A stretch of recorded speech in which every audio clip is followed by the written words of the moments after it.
Assalamualaikum warahmatullahi wabarakatuh. Alhamdulillahirrahmanirrahim.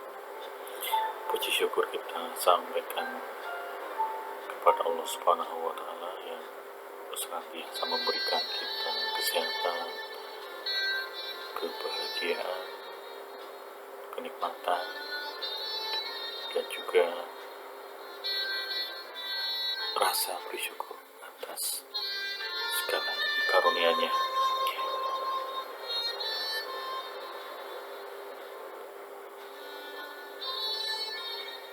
Pada kesempatan kali ini kita bersama lagi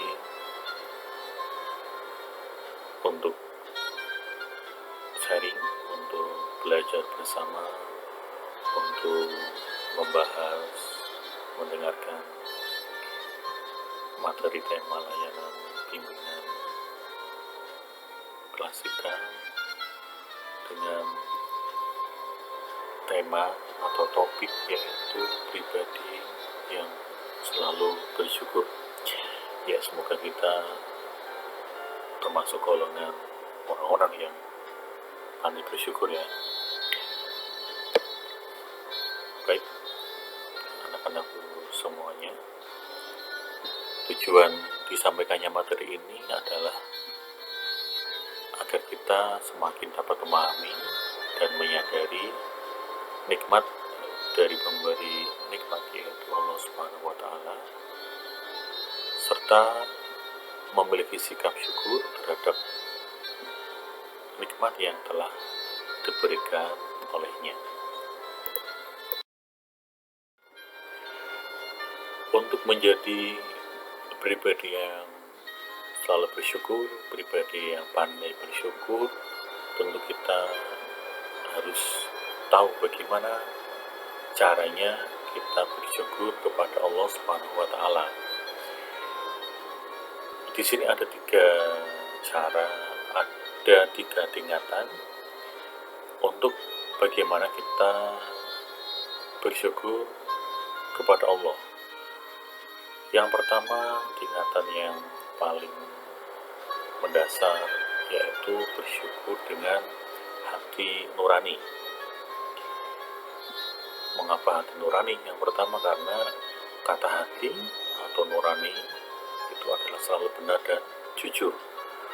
Untuk itu, orang yang bersyukur dengan hati nuraninya sebenarnya tidak akan pernah mengingkari banyaknya nikmat Allah. Ya, ini bentuk atau cara bersyukur yang mendasar yang pertama. Meningkat yang kedua, bersyukur dengan ucapan ya, ketika hati kita sudah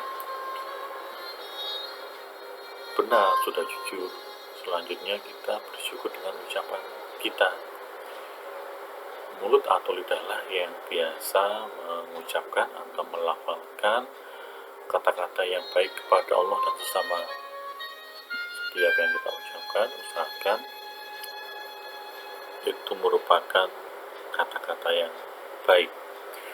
Bentuk syukur yang ketiga sudah dengan perbuatan ya, bersyukur dengan perbuatan. Ini biasanya dilakukan oleh anggota tubuh kita.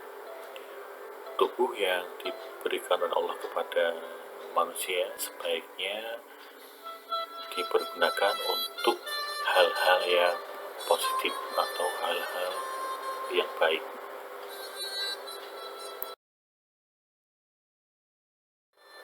Setelah tadi kita tahu bagaimana cara bersyukur kepada Allah, selanjutnya bagaimana sih bentuk syukur yang bisa kita lakukan kepada Allah. Yang pertama adalah kita melaksanakan ibadah utama yang diperintahkan oleh Allah kepada kita. Karena ibadah merupakan tanda syukur atas apa yang telah Allah berikan kepada kita. Ibadah yang dapat dilakukan misalnya sholat, puasa, zakat, haji bagi umat Islam, ke gereja bagi umat Kristen atau Katolik, sembahyang bagi umat Hindu dan Buddha. dengan kita melaksanakan ibadah dengan baik, secara langsung itu merupakan bentuk syukur kita kepada Allah Subhanahu wa Ta'ala. Kemudian bentuk syukur selanjutnya, bentuk syukur yang kedua, yaitu menjaga kesehatan fisik. Mengapa fisik selalu perlu dijaga? Karena ini merupakan amanat yang diberikan oleh Tuhan kepada kita. Menjaga kesehatan fisik bisa kita lakukan dengan misalnya tidak melakukan sesuatu yang membahayakan fisik dan mental. Yang ini berarti menjaga nikmat kesehatan yang Allah berikan kepada kita. Selanjutnya, kita dapat menjaga kesehatan fisik dengan makan teratur dan bergizi, berolahraga, dan menjauhkan diri dari hal negatif atau apapun yang dapat merusak kesehatan fisik kita. Itu juga merupakan wujud dari rasa syukur kita kepada Allah Subhanahu wa Ta'ala. Kita sudah diberikan fisik yang baik, fisik yang sempurna, sudah seharusnya kita jaga fisik kita dengan sebaik-baiknya. Ternyata tidak hanya fisik saja yang perlu kita jaga. Bentuk syukur yang ketiga merupakan kelanjutan dari yang kedua tadi, yaitu menjaga juga kesehatan mental dan pikiran kita. Allah menciptakan otak untuk berpikir, membantu kita dalam menyelesaikan masalah, dan membuat keputusan sebaik mungkin.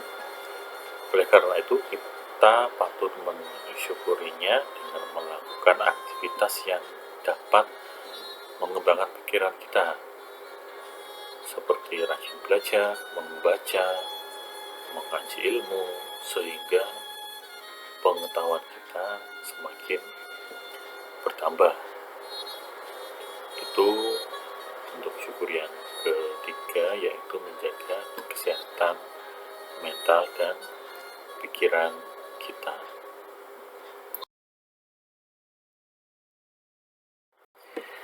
Bentuk syukur yang keempat, bentuk syukur yang selanjutnya yaitu mengembangkan potensi kita untuk masa depan. Caranya bagaimana? Caranya adalah kita menyiapkan masa depan yang merupakan bentuk syukur kita kepada Allah. Contoh aktivitasnya adalah mengembangkan potensi yang Allah berikan untuk kebaikan. Misalnya ketika kita mengikuti pembelajaran sebaik-baiknya dalam mempersiapkan pencapaian tujuan setelah sekolah. Kita belajar dengan sebaik-baiknya agar hasilnya nanti memuaskan ya, dalam bentuk nilai rapor, dalam bentuk hasil ujian yang baik, dalam bentuk kita bisa diterima di perguruan tinggi yang kita kehendaki, atau diterima dalam pekerjaan yang kita inginkan, atau hal-hal positif yang lain yang merupakan perwujudan dari usaha kita ketika kita sudah bisa mengembangkan potensi kita dengan sebaik-baiknya. Bentuk syukur yang kelima yang bisa kita lakukan adalah dengan memanfaatkan potensi kita untuk membantu sesama, ya, potensi yang kita miliki, kemampuan atau kelebihan yang kita miliki, kita manfaatkan dengan sebaik-baiknya untuk bisa membantu sesama teman atau sesama yang lainnya.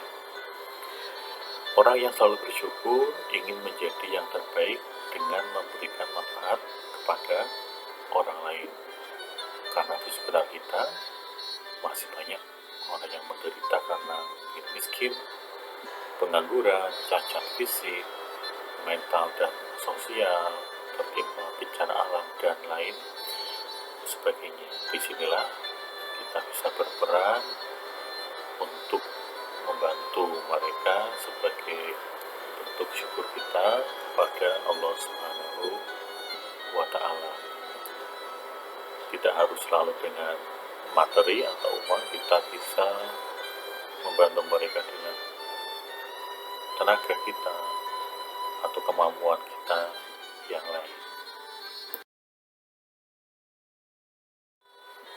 Bentuk syukur yang keenam, di sini Pak Muti menyampaikan 6. Kemungkinan kalian mungkin bisa menemukan bentuk syukur yang lain, tidak masalah, malah lebih bagus ya. Bentuk syukur yang keenam ini dijelaskan tidak menyebabkan orang menderita ya. Ketika tadi yang kelima, kita bisa memanfaatkan potensi kita untuk membantu orang lain. Bentuk syukur yang keenam adalah usaha kita untuk tidak menyebabkan orang lain menderita. Kita bisa menjauhkan diri dari sikap yang menyebabkan diri sendiri atau orang lain menderita, merupakan wujud syukur kita kepada Allah Subhanahu wa Ta'ala.